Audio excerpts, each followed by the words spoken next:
વિઘ્નહર્તા દેવ ગણેશની વિદાય વિરમગામ શહેરમાં ડુબાણા રોડ પર આવેલી કોરી તલાવડીમાં ગણેશ વિસર્જનની વ્યવસ્થા કરાઈ।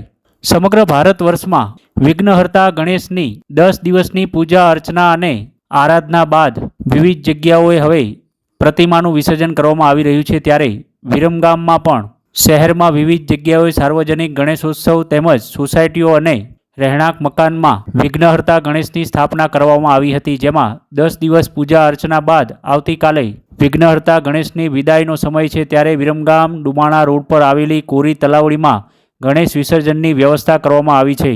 વિરમગામ નગરપાલિકા ફાયર ટીમ દ્વારા દર વર્ષની માફક ગણેશ વિસર્જન માટેની ખાસ વ્યવસ્થા કરવામાં આવી છે।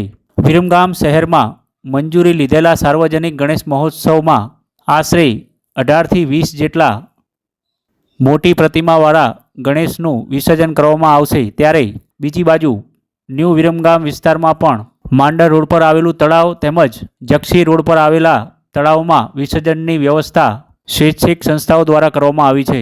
ત્યારે વિરમગામથી ડુબાણા રોડ પર આવેલી કોરી તલાવડીમાં દર વર્ષની જેમ ગણેશ વિસર્જનની વ્યવસ્થા કરવામાં આવી છે, જ્યાં આવતીકાલે કોઈ અનિચ્છનીય બનાવ ન બને તેને લઈને તંત્ર ખડે પગે છે તેમજ પોલીસ બંદોબસ્ત સાથે તમામ પ્રકારની વિસર્જનની વ્યવસ્થા કરવામાં આવશે।